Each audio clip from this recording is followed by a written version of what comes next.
예수님처럼 바울처럼 산다는 말 어디서 많이 들어봤잖아요, 그죠? 예수처럼 바울처럼. 우리 CCM 가사 중에도 그런 게 있잖아요. 예수님처럼 바울처럼. 자, 이 예수님처럼 바울처럼 산다는 의미가 뭐 이웃을 위해 헌신하고 희생하고 사랑하고 그런 삶을 산다는 말인가 하는 거예요. 그렇지 않죠? 예.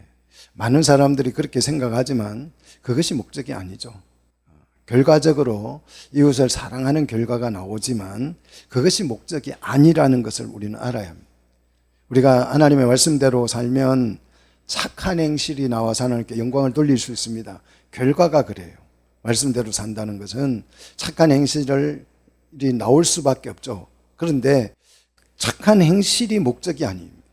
도덕적인 선함 또는 착한 거, 착함. 우리 예수 믿는 사람 착해야 된다. 자꾸 그런 관념을 가지고 있는데요. 그 착한 것이 우리 목적이 아니죠.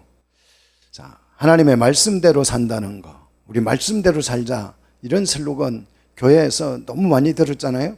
그러면 도대체 말씀대로 산다는 이 진짜 의미가 뭐냐? 여러분, 말씀대로 산다는 것은 하나님의 말씀에 계획한 대로, 하나님의 말씀 성경에 계획한 그 계획대로, 또는 성경에서 말하고 있는 그 목적을 따라 사는 삶이 말씀대로 사는 삶이에요. 우리는 가끔 이렇게 생각하죠. 아, 성경 말씀대로 산다는 게 뭐냐? 근심하지 말라고 해서 근심 안 하는 거. 두려워하지 말라고 했으니까 두려워하지 않고 사는 거. 이웃을 도와주라고 했으니까 이웃을 도와주며 사는 거. 이게 말씀대로 사는 것이라고 착각합니다. 그게 목적이 아니에요. 이웃을 도와주는 이유가 있고 근심하지 않는 이유가 있잖아요. 그래서 이유가 있어서 근심하지 말라고 하는 거지. 여러분, 성경에 말씀에 근심하지 말라. 이 말씀대로 살기 위해서 나 오늘부터 이 말씀 따라서 근심 안 할래. 그런다고 해서 근심이 안 생겨요? 근심하지 말라고 설교하는 그분도 돌아서면 뭐 하더라? 근심하더라. 두려워하지 말라고 말하던 그 사람도 돌아서서 뭐 하더라? 두려워하더라. 자, 이게 성경 보고 근심하지 말라 그래. 오늘 근심 안 할래. 기뻐하라 그랬으니까 오늘부터 기뻐할래. 여러분, 그런다고 해서 기쁨이 오고 그런다고 해서 근심이 사라지는 거 아니잖아요. 여전히 근심이 있고 여전히 걱정이 태산이죠. 자, 우리가 근심하지 말라는 말씀을 성경에서 발견했다고 해서 내가 읽는 오늘 본문 중에 근심하지 말라는 말씀이 있다고 해서 내가 그 설교를 들었다고 해서 물론 잠시 잠깐 그래 말씀대로 근심하지 않아야지 이렇게 잠시 위안은 받을 수 있어도 근심이 없어진다 안 없어진다? 여전히 있다는 것을 기억하셔야 돼요. 만약에 근심하지 말라는 이 말씀을 우리가 믿고 신뢰하고 한번 붙들면 근심이 싹 사라진다면 근심하지 말라는 설교를 2번 할 필요가 있다 없다? 근심이 없는데 왜 2번 설교를 해요? 성경에 있는데 또 왜 설교를 해요? 그럴 이유가 없는 거죠. 자, 우리는 왜 근심하지 않아도 되는 이유, 걱정하지 않아도 되는 이유를 찾아야 하는 거죠. 그래야 말씀대로 살 수 있는 거죠. 자, 사람에 대한 우리에 관한 하나님의 계획이 있을 거잖아요. 나를 이 땅에 나게 하시고 이곳에 보내신 어떤 하나님의 계획과 목적이 있을 거잖아요. 그 하나님의 사람을 향한 하나님의 계획과 목적은 말 잘 듣는, 정말 말하기만 하면 말을 정말 잘 듣는 순돌이형 인간을 만들기 위한 것이 아닙니다. 즉 윤리적인 사람을 만들기 위해서 하나님 인간을 창조한 게 아니죠. 사람을 향한 하나님의 최고의 목적이 뭘까요? 우리를 향한, 나를 하나님이 구원하고 세운 그 최고의 목적이 여러분 뭐라고 생각합니까? 그게 뭘까요? 나를 왜 불러서 오늘 이곳에 앉혀놓고 이 말씀을 듣게 하고 이곳에 태어나게 하고 이 나라에 태어나게 하고 여기에서 살아가게 하고 왜 그 직장에 보내시고 왜 그곳에 살게 하는지, 여러분 그 하나님의 계획과 목적이 뭐라고 생각합니까? 다른 게 아니고요, 신부입니다. 신부. 그리스도의 교회 믿습니까? 그리스도의 교회가 신부잖아요. 그래서 교회형 인간을 창조하신 거예요. 교회형 인간을. 이게 목적입니다. 하나님은 사람을 뭐로 창조하셨다고요? 그리스도의 신부를 목적으로 해서 창조했기 때문에 그리스도의 신부인 교회가 되도록 우리를 뭐 하는 거예요? 매주일 뭐 하는 거예요? 양육하는 것입니다. 믿습니까? 그러므로 성경은 언약이에요. 언약. 신부가 되기 때문에. 신부와 맺을 언약이 성경이에요. 그리고 그 언약의 핵심은 뭐다? 신랑과 신부의 관계니까 그 핵심은 뭐여야 되겠어요? 돈일까요? 명예일까요? 뭘까요? 사랑이잖아요. 신랑 신부의 핵심적인 관계는 사랑이잖아요. 이 기본적인 것도 대답을 안 하면 어떡해요? 대답 좀 하셔요. 몰라서 안 하는 거예요. 진짜 이거 알면서도 그냥 별로 맨날 했던 설교 또 한다고 해서 안 하는 거예요. 도대체. 신랑과 신부 관계이기 때문에 사랑이에요. 그런데 우리는 맨날 교회에 나와서 뭐 달라 그래요? 돈 달래요, 돈. 맡겨놓은 것처럼. 여러분 남편 보고 맨날 돈 달라고 한번 해보십시오. 짜증내요. 신경질 난다니까요. 맨날 보면 돈 주세요. 돈 없어요. 돈 있어요. 자꾸 또 뭐 명예 주세요. 우리는 교회 와서 신랑 대신 주님께 사랑해요 말은 안 하고 그냥 눈만 감으면 하나님 내 아들 내 자식 잘 되게 해주시고 뭐 이 교회 부흥되게 하시고 부흥돼서 뭐 할 건데요? 좋은 차 타고 좋은 집에 살고 싶어요? 자, 그런데 무조건 하나님 앞에 엎드려 가지고 돈. 예, 우리 아들 잘 되고 건강. 아니 내가 건강해야 될 이유를 알아야죠. 그래야 하나님 건강 주시죠. 그렇잖아요? 아니 돈을 달라고 하는 이유를 알아야 돈 줄 거 아니에요. 그런데 무조건 돈 달래요. 하나님께서 우리를 사람으로 창조하시고 양육하시는 것은 그 목적이 뭐라고요? 그리스도의 교회인 신부로 만들기 위해서. 자, 신부가 그래서 사랑함으로써 신랑을 엄청나게 사랑하면 무슨 일이 일어나요? 생육하죠. 여러분 사랑하면 생육하고 번성하는 거예요. 그래서 그 생육과 번성을 통하여서 하나님의 백성을 출산하는 것입니다. 생육 번성해야 우리가 땅에 어떻게 돼요? 충만해지죠. 그리고 생육하고 번성해야 땅에서 충만해져야 땅을 정복할 수 있죠. 그렇잖아요. 땅을 정복할 수 있어요. 지금 사람이 없어지면요 땅이 어떻게 돼요? 황폐해져요. 풀이 나고 잡초가 나고. 그래서 여러분 아마 시골 사시는 분들은 알 거예요. 옛날 어렸을 때에 우리가 농사 짓고 밭 만들고 해서 농사 짓던 그런 산에 가보시면 지금은 뭐 전부 다 쑥대밭이 돼 있어요. 잡초가 나가지고 황폐해져 버렸어요. 왜? 사람이 없으니까. 시골에 사람이 없으니까. 농사 질 사람이 없으니까 땅들이 막 그냥 밭들이 다 황폐해져 가고 있습니다. 그래서 우리가 하나님께서 우리를 생육 번성하여서 땅에 충만하여서 땅을 뭐 할 거예요? 정복하고 나서 다 정복해서 뭐 할 겁니까? 다스릴 거예요. 그게 하나님의 나라잖아요. 그럼 무엇으로 다스릴 것인가? 이게 고민되죠. 뭘로 다스리지? 곡괭이로 다스릴까요? 매로 다스릴까요? 내 마음대로 다스리면 되나요? 아니죠. 뭐로 다스린다고요? 율법으로 다스린다고요. 그래서 법이 필요한 거예요. 법은 통치하는 거예요. 벌 주는 게 아니고 통치하는 것입니다. 법이 통치입니다. 그래서 법치 국가가 생긴 거예요. 이것 때문에. 이 목적을 위해서 하나님께서 교회에게 뭘 요구하겠어요? 신부니까 뭘 요구해야 할까요? 여러분이 신랑이라고 생각해 보시고 여러분이 신부에게 뭘 요구하겠어요? 정결함을 요구하잖아요. 내 신부는 다른 사람은 다 바람피고 다른 사람은 다 나쁜 짓 하고 돌아다녀도 내 신부만큼은 어떠해야 된다? 순결해야 한다. 정결해야 된다. 이거 아니겠어요? 그래서 정결법이 성경에 나오는 거죠. 왜 정결해야 합니까? 내가 정결해져야 되는 이유가 뭡니까 도대체?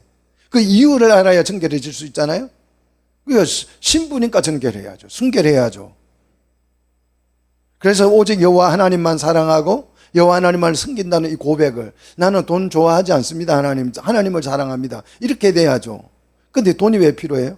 먹고 살려면 돈이 필요하니까 하나님 돈도 주시겠죠. 내 신부인데 어떻게 굶기겠어요? 아, 그래, 돈을 적게 준다고요? 아, 다이어트 하라고 하는 줄 아시기를 바랍니다. 예. 먹을 거 많이 주니까 살만 찌니까 내 신부가 보기 싫으니까 좀 다이어트 하라고 돈 좀 적게 주는 거예요. 할렐루야. 예. 그래서 하나님 이것도 은혜다 생각하고 여러분 굶으십시오. 자, 정결해야 하는 이유, 말라기 2장 15절에 너무 귀한 구절도 이런 거는 암기해 두세요. 말라기 2장 15절에 왜 하나님께서 뭐 그냥 생육 번성하는 것 같으면 남자 하나에다가 여자를 한 10명 만들어 놓으면 얼마나 번성을 잘하겠어요. 이슬람처럼 막 10명씩, 20명씩, 30명씩 애를 낳으면 얼마나 번성을 잘하겠어요. 그런데 하나님은 그런 방식으로 번성하지를 않고 어떤 방식으로요? 한 명만 일부 일처제. 왜 그렇다고요? 어떤 자손을 얻기 위해서요? 거룩한 자손을 얻기 위해서요. 정결한 자손을 얻기 위해서, 경건한 자손을 얻기 위해서, 경건한 자손을 출산하기 위해서 일부 일처제를 하나님께서 만드셨다는 거예요. 자, 그러면 이 자녀를 출산만 해놓으면 그 자녀가 경건해집니까? 경건한 자손이 될까요? 내가 애만 낳아놓으면 애가 저절로 경건해져요? 그렇게 될 리는 있다 없다? 없죠. 그래서 신명기 6장이 있는 거예요. 신명기 6장 4절로 9절이 들어라 이스라엘아 하면서, 들어라 이스라엘아, 이거 잘 들어라. 이 말씀을 어디에 새기고? 네 마음에 새기고, 마음에 먼저 새겨야 돼. 내 마음에. 하나님의 말씀을 내 마음에 먼저 새기고 내 자녀에게 어떻게 해요? 그냥 가르치지 말고 부지런히 가르치라는 거예요. 부지런히 가르쳐서 집에 있을 때나 길에 갈 때나 누웠을 때나 일어날 때나 말씀을 뭐 해라? 강론해라. 여러분, 말씀을 강론하시기를 축복합니다. 사람들 만나면 말씀을 강론하십시오. 앉으나 서나 나갈 때나 집에 있을 때나 들어 나갈 때나 말씀을 강론하십시오. 사람만 보면 말씀을 강론하십시오. 아, 저 사람은 만나면 맨날 말씀 강론이야. 그래서 이 말씀 강론은 설교 시간에 하는 게 아니죠. 그렇잖아요. 설교 시간에 하라고 어디 기록되어져 있어요. 말씀 강론은 어디서 하는 거예요? 길에 갈 때에, 길거리 가면서, 차 타고 가면서, 집에서 앉을 때, 누울 때나, 잠자리에 들 때나 말 때나, 어디서나 하나님의 말씀을 부지런히 뭐해라? 가르치라, 양육해라. 말씀으로 양육하고, 그래서 그 자녀가, 그 사람이 말씀에, 율법에 청종하면 무슨 일이 일어나요? 무슨 일이 일어날까요? 신명기 28장에 가서 봅니까? 들어가도 나가도 복을 받는다. 복을 달라고 하지 말고 이렇게 하시면 복을, 들어가도 나가도 그냥 복을 받는데요. 말씀을 구원의 용도로만 사용하는 경우가 있어요. 많은 성도들이 말씀은 구원받는 용도야. 그래서 성경을 읽으면 구원을 받게 돼. 틀린 말은 아니에요. 그런데 이 용도로만 생각하면 성경을 완전히 축소시키는, 크게 축소해서 생각하는, 구원만 받으려고 성경을 읽으면. 자, 말씀 속에 교회와 하나님의 나라의 비전이 들어있는 줄로 믿으시기를 축복합니다. 이 비전이 보이면 우리는 말씀대로 살 수 있는 것이고, 이 비전이 안 보이면 말씀대로 산다고 말할 수가 없어요. 성경에서 그냥 성경 읽고 나 구원만 받을래, 이렇게 신앙생활하는 사람은 말씀대로 살 수가 없는 거예요. 하나님의 계획은 교회를 이루고 하나님의 나라를 이루는 것인데, 이거 그냥 깡그리 무시하고 천국은 나중 죽어서나 가야지 이러고 신앙생활하는 사람은 나중 주님 앞에 섰을 때 내가 눕고 이럴 거예요. 왜? 신부도 안 됐잖아요. 신부도 안 됐는데 어떻게 천국에 들어가요? 여러분 집에 예쁜 아가씨가 오면 문 열어줍니까? 안 열어주잖아요. 멋있는 남자가 오면 문 열어줘요? 어서 오세요 합니까? 누구십니까? 묻잖아요. 누구에게만 문을 열어줍니까? 신부에게만. 누구에게만 문을 열어줘요? 남편에게만. 그렇잖아요. 멋있다고 다 문 열어주는 거 아니잖아요.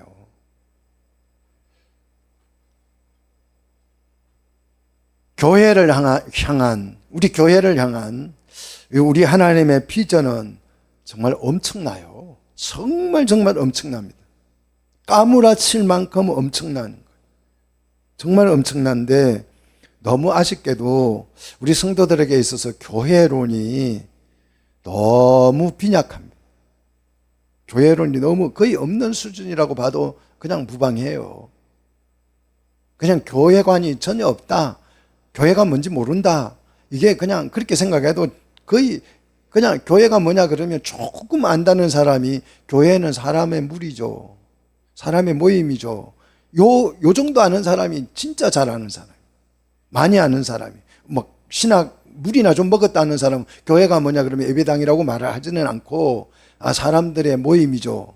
이 정도 얘기합니다. 불러낸 조금 뭐 에클레시아 하면서 조금 불러낸 그래서 구원받은 사람들의 모임 뭐 이 정도 뭐 웬만한 공과 교재나 이런 신학 도서를 보면 그 정도 설명하고 그 정도. 이거는 교회를 절반도 모르는 것입니다. 이제 교회 시작하려고 하는 거죠. 시작하려고. 사람을 구원한 목적은 교회로 세우기 위함인 줄로 믿으시기를 축복합니다. 교회는 뭐다? 그리스도의 신부다. 할렐루야.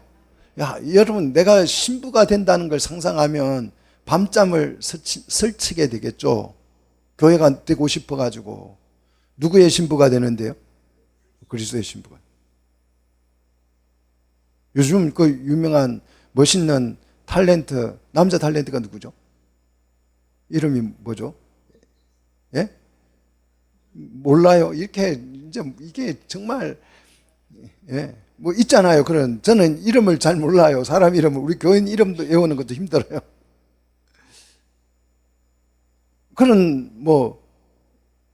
그런 유명 연예인이 와가지고, 나와 사랑에 빠져가서 신부가 시집 간다고 생각해 보십시오.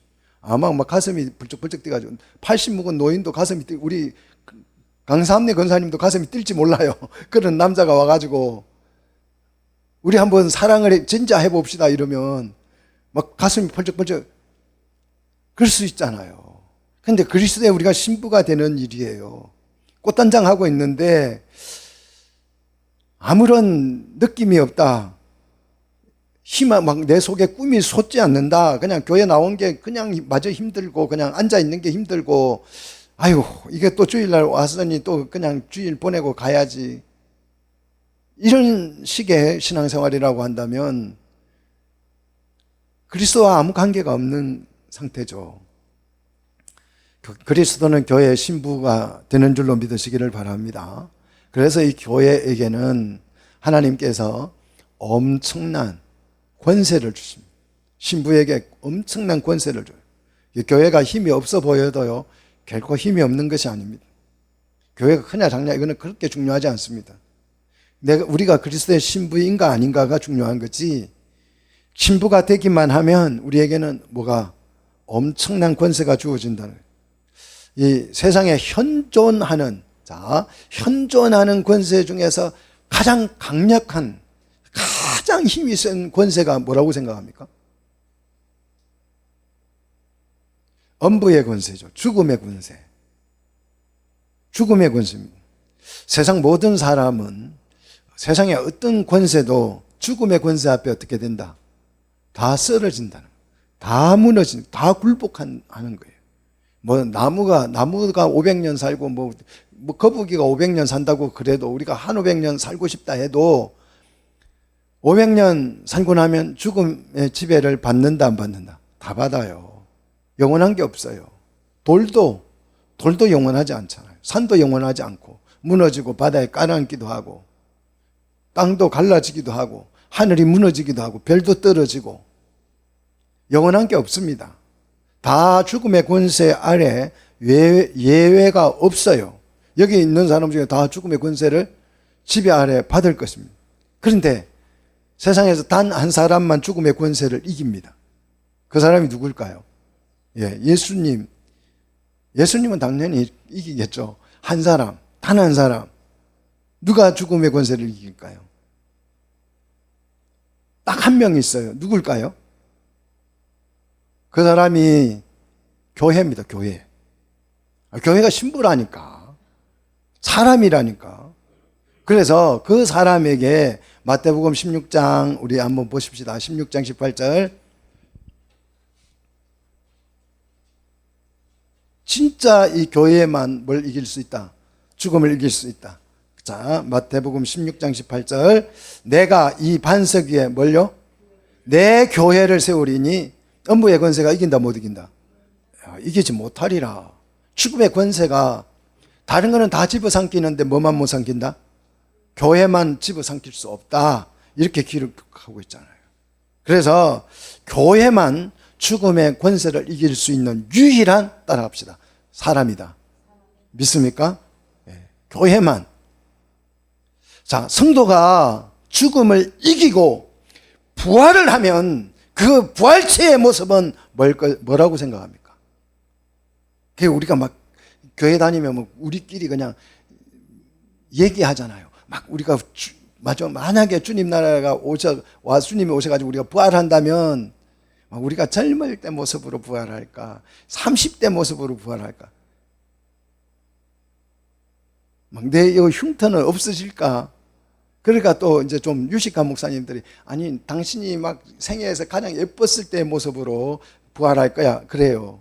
그런데 나는 태어날 때부터 지금까지 한 번도 멋있었던 적이 없는데 제일 멋있었던 적도 별로 안 멋있는데 그렇잖아요. 내가 태어나서부터 지금까지 예뻐 본 적이 없는데 그 제일 모습으로 예뻐져 봐야 뭐해요. 예? 허리가 막 38이고 예? 엉덩이 티 나오고 배 볼록 나오고. 여러분, 우리가 죽음을 이기고 부활해서 부활체가 된다면 신부된 교회의 모습이 될 줄로 믿습니다. 이게요, 믿어져야 돼. 이게 이해돼야 합니다. 이 권세, 그래서 교회에게 주는 권세 이름은 어떤 권세일까요? 이 무슨 권세일까요? 이름이 있죠. 이 권세. 그냥 권세 받아라 이게 아니고 내가 음부의 권세를 이기지 못하는 그 권세를 교회에게 맡기시는데 그 권세는 무슨 권세일까요? 19절에 보니까 천국 열쇠라고 명명하죠. 천국 열쇠. 자, 왜 교회에게 열쇠를 맡길까요? 왜 교회에게 열쇠를 맡겨요? 교회가 신부니까. 이해되세요? 좀 이게 막 자꾸 연결이 안 되죠? 그러니까 이게 설교를 많이 안 들어서 그래. 이게 뭐 귀에 못이 박히도록 설교를 들었어야 하는데 안 들어서 자꾸 이게 연결이 안 되는 거예요. 왜 열쇠를 맡긴다고요? 신부니까.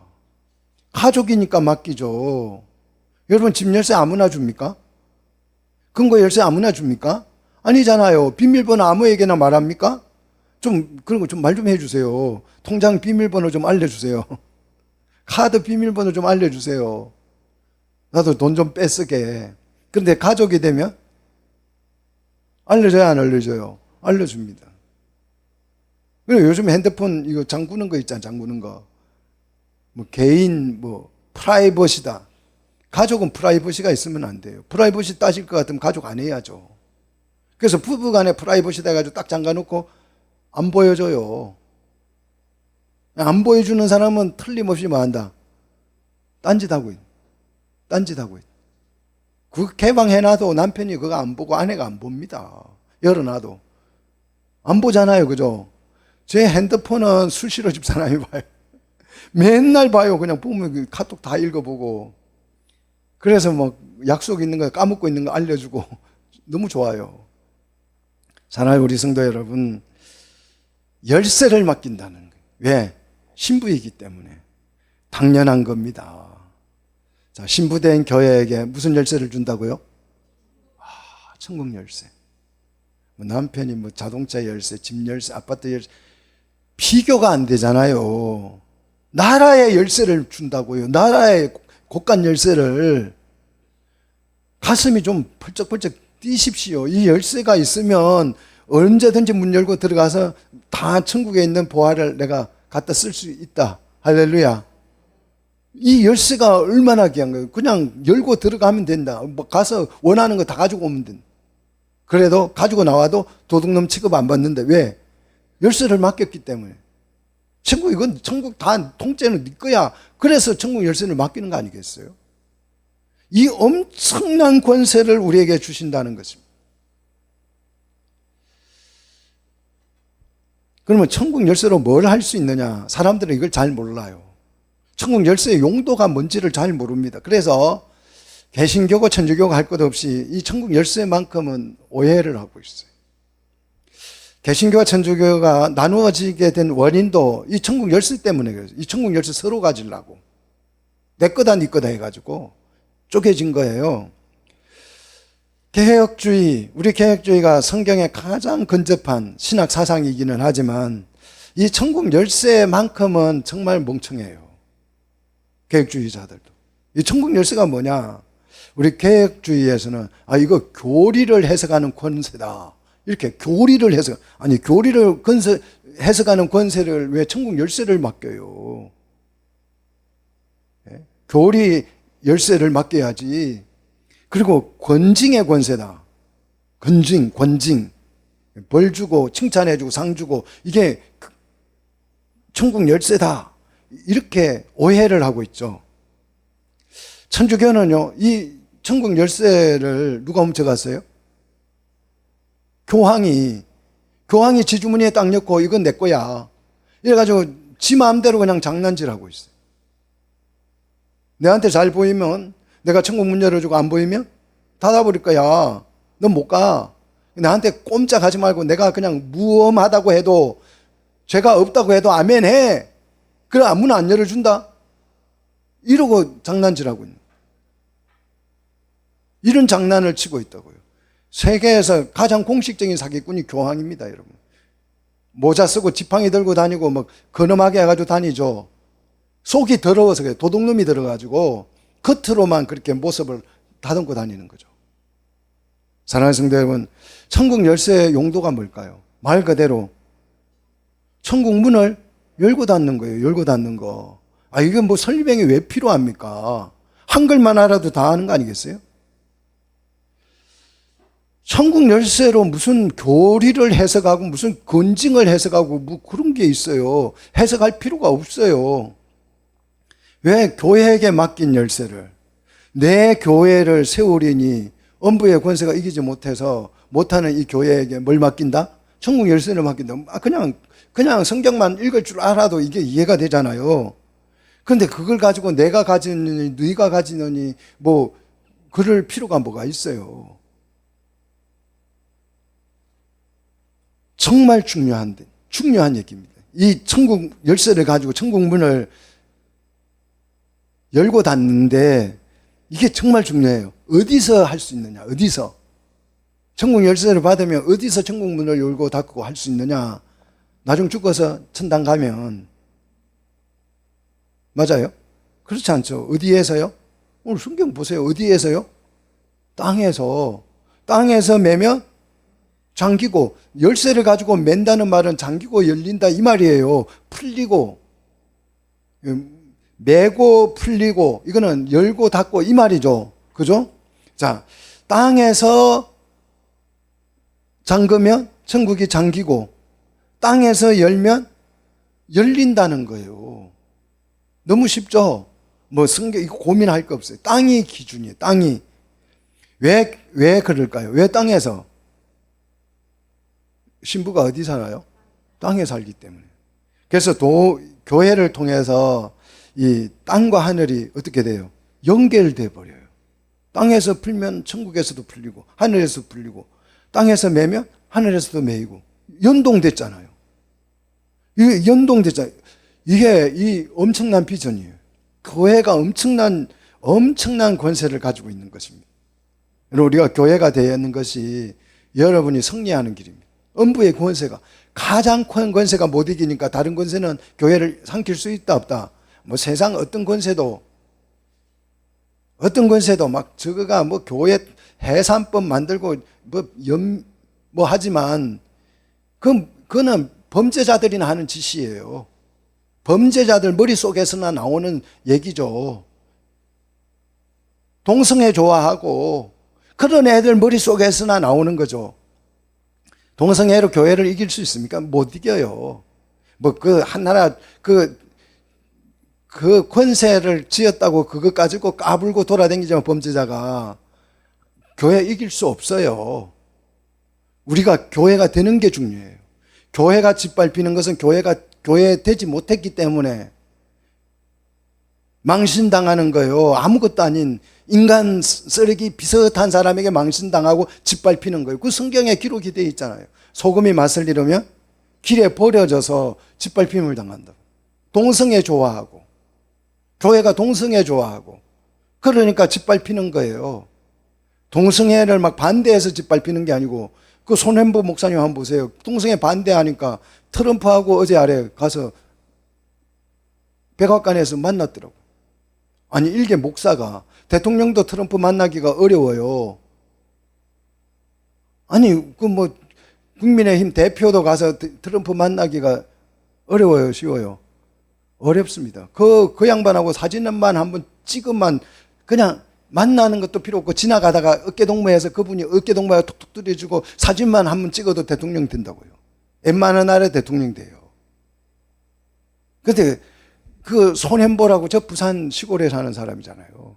근데 어떻게 그런 양반이 트럼프하고 어깨동무하고 앉아서 밥 먹고 오찬하고 대화하고 커피 마시고 어떻게 그럴 수 있어요? 동성애 반대하니까 엄청난 권세를 하나님께서 주시는 거잖아요.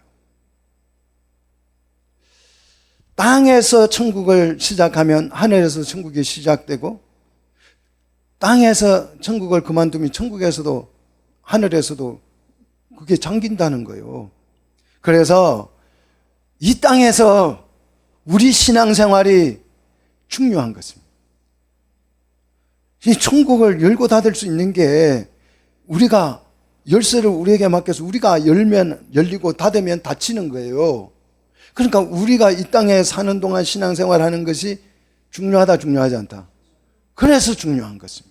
그래서 오늘 나와 있는 예배 드리는 이것이 중요하고 내 신앙 삶을 사는 이것이 중요한 것인 줄 믿으시기를 축복합니다. 여러분 최선을 다해서 신앙생활 하시기를 축복합니다.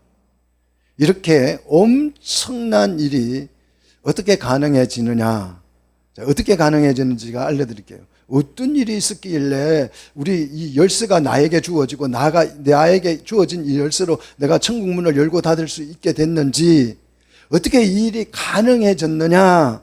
자, 이사야 22장 22절이에요. 자, 이사야 22장 22절을 보시면 이게 가능해, 천국의 문을 열고 닫을 수 있는 그 일이 가능하게 만든 사건이 일어나죠. 자, 22장 22절에 같이 읽습니다. 내가 또 다윗의 집 열쇠를 그의 어디에 둔다? 어깨에 두리니 그가 열면 닫을 자가 없겠고 닫으면 열 자가 없으리라. 자, 다윗의 집 천국이죠. 다윗의 왕국이니까 그 열쇠를 어디에 둔다고요? 어깨에 둔다고요. 그는 누굴까요? 그리스도죠. 그리스도의 어깨에 뭐가 있었죠? 십자가가 있었죠. 십자가의 구속으로 천국 열쇠가 만들어진 거예요. 예? 십자가의 그 구속으로 천국 열쇠가 만들어졌다고요. 이 천국 열쇠의 주인이 그래서 계시록 3장 7절에 누구라고 밝히고 있습니까? 이 열쇠 주인, 물론 22장 22절에서도 나오지만 확실하게 계시록 3장 7절에 누가 이 열쇠를 가지고 있어요? 거룩하고 진실하사 다윗의 열쇠를 가지신 이 누구죠? 예수님이죠. 예수님이 곧 열면 닫을 사람이 없고 닫으면 열 사람이 없는 그가 이르시되 그랬죠. 그가 누굽니까? 예수 그리스도죠. 자, 그 열쇠의 주인은 누구다?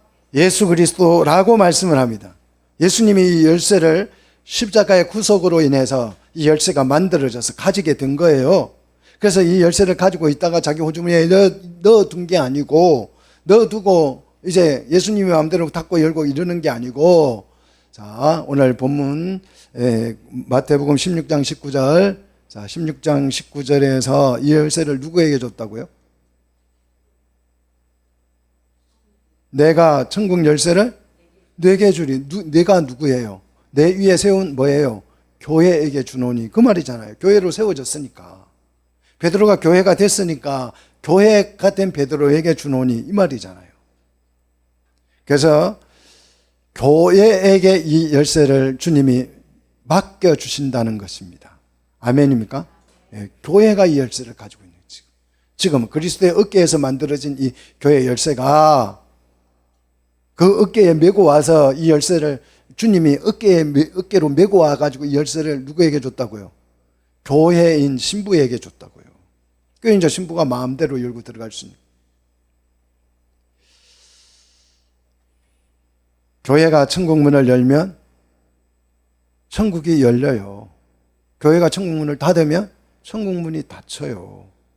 그래서 열어서 마지막에 닫으면 교회 문이, 천국 문이 닫히면 천국이 어떻게 되는 거예요? 완성되는 거죠. 이 일을 누구에게 맡겼다고요? 교회에게 맡겼다. 하나님은 교회를 통해서 천국을 완성을 실현해 가는 줄 믿으시기를 축복합니다. 그런데 세상에는요, 가짜 교회가 너무 많아요. 가짜 교회가. 가짜 교회는 어떤 교회냐? 어떤 교회가 가짜 교회냐? 어떤 교회가 가짜 교회일까요? 어떤 교회가 가짜 교회죠? 안 계신 교회. 그렇죠. 뭐 그런 것도 가짜죠. 그런데 오늘 말씀의 패턴을, 흐름을 쭉 따라오면 천국 열쇠가 없는 교회. 주님이 천국 교회에게는 맡겼는데 천국 열쇠를, 쇳대를 잊어먹었어요. 교회가 쇳대가 없어서 천국 문을 열지도 못하고 닫지도 못해요. 그 교회는 가짜다. 그래서 앉아가지고 그냥 몇 사람이 천국 열쇠 잊어먹고 앉아가지고 모여 앉아가지고 군중이 모여 앉아가지고 열쇠가 없으니까 천국 문 열을 생각을 해요, 안 해요? 안 하죠. 그래서 어떻게 한다? 에라 모르겠다. 천국은 언제 가자? 죽어서 가자. 이러고 있는 거예요. 그 교회는 전부 다 가짜입니다. 천국 열쇠가 있으면 들어가죠. 왜 이 고생을 하고 있어? 들어가면 되는데. 예? 필요한 거 있으면 갖다 쓰면 되는데 왜 안 들어가고? 열쇠가 없어서 가지고. 열쇠를 잃어버려 가지고. 열쇠가 없는 교회는, 그래서 이런 교회는 천국을 시작도 하지 않고 천국이 뭔지도 몰라서 그냥 죽어서 가는 곳으로, 저성점으로 생각하고 있죠. 그런 교회의, 가짜 교회의 무리가 성경에 보면 나와요. 한번 보십시다. 마태복음 23장 13절 한번 보세요. 성경. 자, 마태복음 23장 13절. 자, 말씀으로 집중하십시오. 집중하시면 말씀의 능력이 우리를 변화시키고 세워 일으킬 줄 믿습니다. 자, 마태복음 23장 13절. 서기관과 바리새인의 모임이 있습니다. 이 사람들도 하나의 모임이죠. 예수를 믿는 신앙생활을 하겠다고 모인 사람들이, 잘해보겠다고 이 모인 사람들이 어디에 앉아가지고 천국 문을 사람 앞에서 뭐하고 닫고, 사람 앞에서 닫아놓고 이 사람들도 안 들어가요. 안 들어가고 들어가려고 하는 사람에게도 못 들어가게 해박는, 천국문에 딱 앉아가지고. 왜 안 들어갈까요? 열쇠가 없으니까. 열쇠가 없으니까 못 들어가는 거예요. 근데 남이 들어가는 것도 보니까 배 아파요. 나는 없는데 왜 저놈은 들어가? 내가 훨씬 잘났는데, 내가 공부도 많이 했는데, 성경도 더 잘 아는데, 저게 세리가 들어가려고 그래. 어디서 감히? 나도 아직 못 들어가고 있는데 너도 못 가. 내가 들어갈 때까지 기다려. 그러니까 천국문을 막고 못 들어가게 하고 있다. 뭐가 없어가지고? 열쇠가 없어가지고. 여러분, 열쇠 보십시다. 열쇠가 있어야지 들어가죠. 천국을 시작할 수 있죠. 열쇠가 있어야. 여러분이 어디를 가든지 이 천국을, 열쇠가 있어야 그곳에서 뭘 시작할 수 있어요? 천국을 시작할 수 있죠. 문을 열고, 문을 확 열어 제키고, 이 동성애가 막 덮어오는 이 어둠 속에 여러분 천국문을 열어 제치기를 축복합니다. 그 영광의 빛이 막 쏟아져 나올 거 아니겠어요? 천국문을 여시라고. 열쇠를 잃어가지고 천국문을 열 수가 없어요. 열면 열린다는데, 천국 열쇠 가지고 열면 열린다는데, 시작할 수 있다는데. 그래서 천국 열쇠를 받지 못한 교회는, 잃어먹은 교회는 가짜 교회입니다. 가짜 신부예요. 신부 행세하고 다녀도 가짜예요. 막 나 이 집 산다, 좋은 집 산다 그래도 가짜입니다. 열쇠가 없으니까. 천국은 그러면 어떤 방식으로 시작되고 어떻게 완성되는가? 천국 열쇠의 작동 방식을 아셔야 돼요. 천국 열쇠가 어떻게 작동하는지 이 방식을 아는 게 너무 중요하죠. 열쇠 있으면 뭐해요? 사용할 줄을 모르면 아무 소용 없잖아요. 열쇠를 알면 사용할 줄 알아야 되죠. 자, 제가 수요일 예배 에레미야 공부를 하면서 말씀을 드렸어요. 복습한다 생각하시고 에레미야 3장으로 한번 넘어가서 봅시다. 3장 14절에 자, 에레미야 3장 14절 보시면 자, 정말 너무 중요한 설교예요. 너무 중요한, 꼭 알아야 되는, 기본적으로 알아야 되는 설교를 지금 여러분 한 70년 만에 처음 들어보죠. 네, 잘 들으십시오. 자, 에레미야 3장 14절에 성읍에서 한 명, 족속 중에서 2명을 뭐 한다고요? 선택한다고.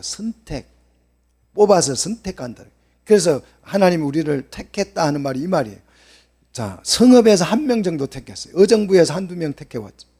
양주에서 1-2명, 서울에서 1-2명, 쌍문동에서 1명, 뭐 이렇게 성읍에서 1명, 족속 중에서, 한민족 중에서 1-2명. 예? 이해되세요? 백인 중에서 1-2명. 이렇게 선택을 한다. 1-2명 선택을 해서 1-2명이라는 말은 소수라는 뜻이죠. 소수. 그래서 마태복음 18장 20절에 2-3사람, 그래서 2-3사람이에요. 2-3사람이 모인다 그랬죠. 누구 이름으로? 그리스도의 이름으로. 이것이 뭐다? 교회의 시작이다. 이렇게 선택해서 어디로 데리고 온다고요? 시온, 예루살렘으로 데리고 와요. 시온이 뭐예요? 교회죠. 교회로 데리고 와서 15절에 어떻게 한다? 그들을 2-3사람 모아놓고 뭐 한다? 하나님이 자기 마음에 쏙 드는 누구를? 목자를 세워서, 목자를 세울 거예요. 1-2명 데려다 놓고 하나님 마음에 쏙 드는, 마음에 합한, 하나님 마음과 합치가 되는 목자를 그들에게 주어서 그들을 뭐로? 지식과 명철로 양육한다는 거예요. 양육. 말씀이죠. 말씀을, 지식과 명철은 말씀을 가르치는 기능이죠. 지식의 은사들이죠. 명철. 이런 걸 가지고 그 1-2명 데려다 놓은 사람들을 뭐 한다고요? 양육이라는 말은 양에게 풀을 먹인다는 뜻이에요. 말씀을 먹인다는 뜻이에요. 말씀을 막 열심히 먹인다는 거예요. 이 목자가. 그리하면 16절에 무슨 일이 일어나요? 땅에서, 어디에서? 천국에서가 아니고 어디에서요? 땅에서 번성을 한. 땅에서 번성을. 그 생육 번성이 일어나. 뭘 먹으면? 말씀을 먹으면 생육하고 번성한다는 거예요. 그래서 이제 그렇게 번성을 하고 나면 17절에 예루살렘이 뭐가 돼요? 여호와의 보좌가 되고, 통치하는 보좌가 되고, 거기에 백성들이 뭐예요? 번성한 사람들이 모인다는 거죠. 이게 모이는 것이 뭐죠? 교회라고요. 그래서 이 교회가 되면 18절에 이제 유다와 이스라엘이 나란히 손을 잡고 뭐합니까? 동행한다. 입장한다는 거예요. 입장. 그래서 어디로 입장한다? 네, 기업으로 준 약속의 땅으로. 이 약속의 땅이 천국을 말하잖아요. 그래서 천국이 완성된다. 하나님의 나라가 이렇게 완성이 되는 것입니다. 이 방식으로. 뭐 하는 방식이 뭐예요? 번성. 이렇게 천국이 시작된다. 번성으로. 1-2명 말씀을 먹였더니 말씀을 먹은 사람이 애를 놓고 그렇게 해서 막 땅에 어떻게 된다고요? 번성해져서 충만해져서 땅을 정복하고 땅을 이제 통치하게 된다. 이 말이잖아요. 자, 천국이 어떤 방식으로 실현되느냐? 세상 나라는 힘으로, 그래서 임으로선 힘으로 제국을 건설했습니다. 근데 천국은 어떻게 번성한다고요? 두세 사람이 모여서 뭘 먹고 말씀을 먹고 번성하는 방식으로. 이게 천국이 어떻게 실현되는지를 알아야 돼요. 그래서 하나님의 나라는 영적 생육법을 통해서 실현됩니다. 영적 생육법을 통해서. 너무 중요하죠. 저는 이게 너무 중요한데 사람들이 설교를 잘 안 해요. 이렇게 중요한 걸. 다 아니까 안 하겠죠. 그래서 바울은 오네시모를 보고 내가 너를 낳았어. 디모데도 보고 내가 너를 낳았거든. 뭐로 낳았다? 말씀으로 낳았다는 거예요. 말씀으로. 그래서 생육법은 힘이 아니라 사랑으로. 그죠? 사랑으로 출산해요. 생육은 사랑이어야 출산이 하니까. 사랑해야 생육 번성하니까. 그래서 율법은 뭐다? 율법은 뭐다? 물어보자. 율법이 뭐예요? 제 율법이 뭐, 핵심이 뭐죠? 물어보니까 예수님이 뭐라고 그랬어요? 하나님을 사랑하고 이웃을 사랑하는 것이다. 사랑이다. 율법은 사랑이에요. 이 율법의 구조가 왜 사랑인지 이해되시기를 축복합니다. 생육은 어려운 것이 아니잖아요. 누구나 할 수 있는 일이에요. 누구나 생육할 수 있잖아요. 너무 재밌는 거. 성경은 너무 재밌죠. 얼마나 재밌는지 한번 보십시오. 마태복음 19장 3절로 12절에 보면 여러분 12절 3절로 12절을 쭉 읽어보시고 12절을 보시면 생육은 누구도 할 수 있다. 고자도 할 수 있다. 여러분 고자는 생육할 수 있어요? 없어요? 없어요. 근데 하나님의 나라를 여는 일, 하나님의 나라를 건국하는 일, 하나님의 나라를 시작하는 일을 누구도 할 수 있다? 고자도 할 수 있다. 왜요? 영적 출산이기 때문에. 뭐로 양육하면? 말씀으로 양육하면 고자도 번성한다. 할렐루야. 그러니까 뭐 시집가고 장가가고 이게 중요한 게 아니에요. 물론 시집 장가가는 게 중요하지만 그 방식이 기본 방식이지만 진짜 하나님의 나라는 시집 장가간다고 되는 게 아니고 뭐로? 말씀으로 양육해서 자녀를 출산하는 것을 경건한 자손이라고 그래요. 그래서 제가 항상 설교 시간에 말씀 이렇게 하는 이유 여기에 있는 거예요. 여기에. 하나님의 나라는 교회가 생육함으로 시작됩니다. 믿습니까? 그래서 번성하게 되는 생육함으로. 그래서 땅에 충만해지고 땅을 많아지면 땅이 정복되죠. 사람의 통치 아래에 있는 거죠. 그죠? 그래서 그것을 다스리게 되면 하나님의 나라가 완성되는 줄 믿으시기를 축복합니다.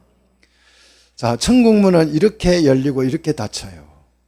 자, 천국문은 우리가 한두 사람 불러다가 말씀으로 양육하면 천국이 막 시작되기 시작하죠. 번성이 일어나기 시작하죠. 그러다가 이제 로마서 11장 25절에 보면 천국문이 닫히죠. 어떻게 닫힙니까? 자, 12장 25절.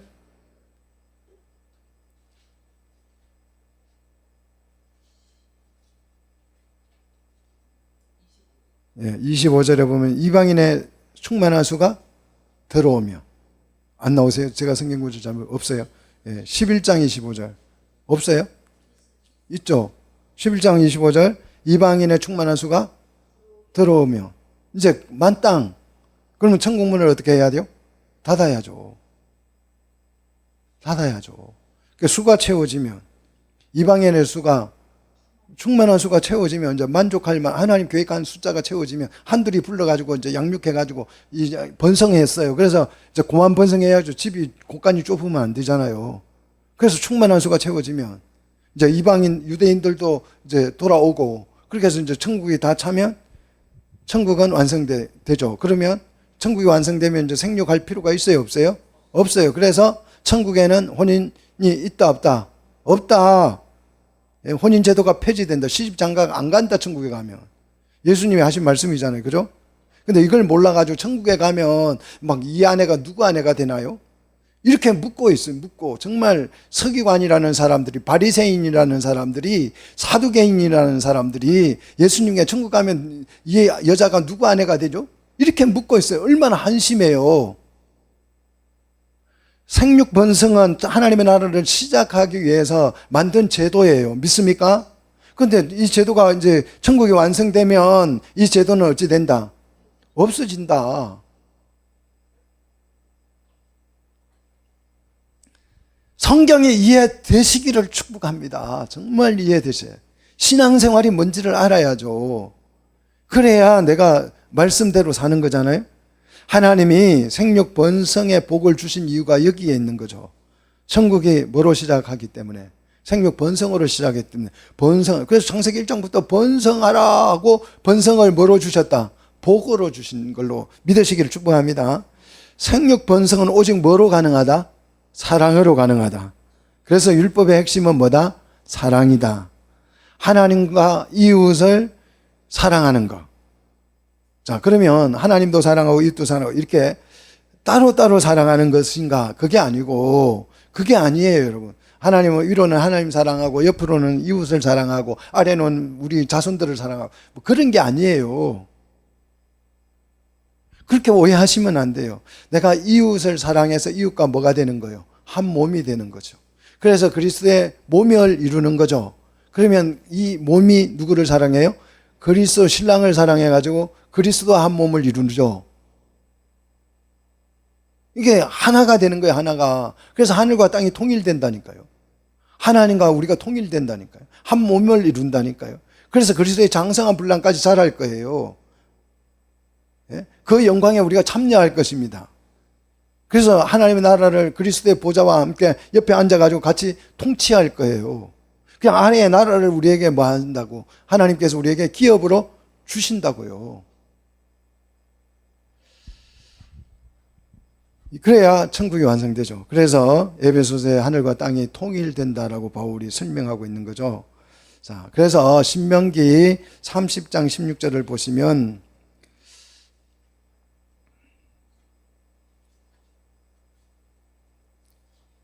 하나님의 율법을 따르면, 율법을 지키면 생존하여서 어떻게 된다고요? 자, 30장 16절에 생존하여서 번성한다 그래요. 번성. 율법이 번성법이에요. 생육법입니다. 그래서 율법을 지키면 이 생육하여 번성하여서 그 번성한 사람들이 율법을 배워서, 말씀을 배워서 율법을 지키면 세상에 뭐가 실현될까요? 이사야 2장 4절 뭐가 실현되죠? 무슨 일이 일어나요? 하나님의 말씀으로 우리가 양육을 받으면 세상 사람들이, 세상에 무슨 일이 일어나요? 자, 무리가, 이 말씀으로 양육을 받은 무리가 그들의 칼을 쳐서, 칼을 막 이렇게 막 이게 망치로 막 칼을 쳐가지고 나를 막 이렇게 칼날은 갈아야 되죠. 근데 갈지 않고 그 칼을 막 망치로 두들겨 패가지고 뭘 만들어요? 보섭. 보섭이 뭐죠? 농기계. 쟁기 왜 만들어요? 칼로? 농사 지으려고. 그리고 창을 쳐서, 낫이 뭐죠? 농기계. 농사 지으려고. 그래서 이제 무기를 다 농기계로 만들어서 무기가 없어요. 그래서 이 나라와 저 나라가 다시는 칼을 들고 서로 뭐예요? 치지 않는데요. 그래서 다시는 전쟁 연습을 한다 안 한다? 아니, 우리가 기독교 역사가 2000년이 넘었어요. 개신교 역사가. 예수님 오신 지가 2000년이 넘었어요. 말씀을 열심히 양육했으면 전쟁 연습하겠습니까? 벌써 칼을 뭐로 만들었어요? 쟁기로 만들고, 창을 뭘로 만들었어요? 낫을 만들었겠지요. 말씀으로 양육을 안 한 거예요. 말씀을 양육을 안 해서 하나님 나라가 아직 시작도 못하고 있다. 지금도 전쟁 연습이 한창입니다. 일본도 전쟁 연습하고 있고, 우리도 전쟁 연습을 어마어마한 돈을 들여서 하죠. 그 전쟁 연습 한번 하면 훈련이라 그래요. 전쟁 연습을 우리말로 하면 훈련이라 그러죠. 훈련 한번 하면 돈이 수백억 들어가요. 우리 국방 예산만 안 써도 여러분 노후 보장 다 해줄 수 있어요. 노후 보장하고도 남습니다. 이제 60세 이상 그냥 놀고 먹으십시오. 우리가 다 돈 대줄게 해도 충분한 돈입니다.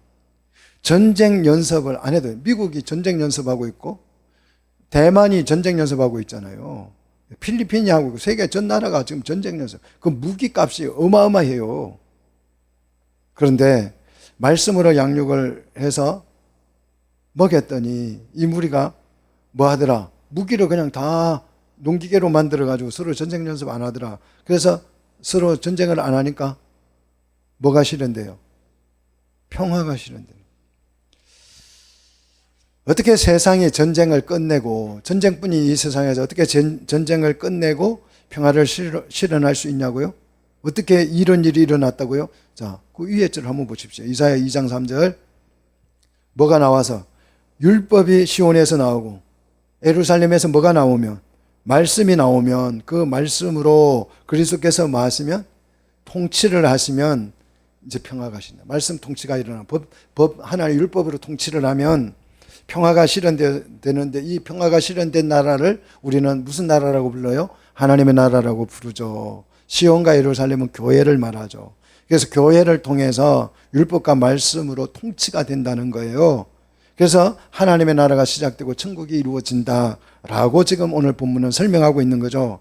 말씀대로 산다는 의미, 구원받은 성도인, 구원을 받은 백성인 이 성도들이 교회가 되어서 하나님을 사랑하여서 번성해서 하나님의 백성을 출산해서 하나님의 나라가 실현된다는 거예요. 이 실현될 수 있도록 이 열쇠, 천국 열쇠를 누구에게 맡겼다고요? 신부에게 맡겼다고요. 그래서 말씀대로 교회와 하나님의 나라가 실현되면 누가 좋을까요? 우리가 좋은 것입니다. 전쟁 연습 안 하면 누가 좋죠? 우리가 좋은 거죠. 이것이 축복입니다. 이것이 축복이에요. 우리 마음에 이것이 진짜 소망이잖아요. 여러분 무슨 소망을 하세요? 좋은 집에 살고 싶으면 그런 소망 가지세요. 아무것도 아니에요 그거. 그 좋은 집 살아서 조금 살고 나면 뭐 해요? 그 빚내가지고 그 집에 살면 뭐 하겠어요? 예? 맨날 스트레스만 쌓이죠. 거기서 부부싸움하고 맨날 싸우고 이혼하고 찢기고 그렇죠. 진짜 우리의 희망, 이게 하나님의 나라 믿습니까? 예, 우리의 소망, 은혜, 축복, 이게 하나님 나라예요. 예, 이 나라에 여러분 목적을 두고 이 교회가 되기 위해서 또 말씀으로 양육받으셔서 정말 여러분의 그 희망, 소망이 다 이루어지기를 축복합니다.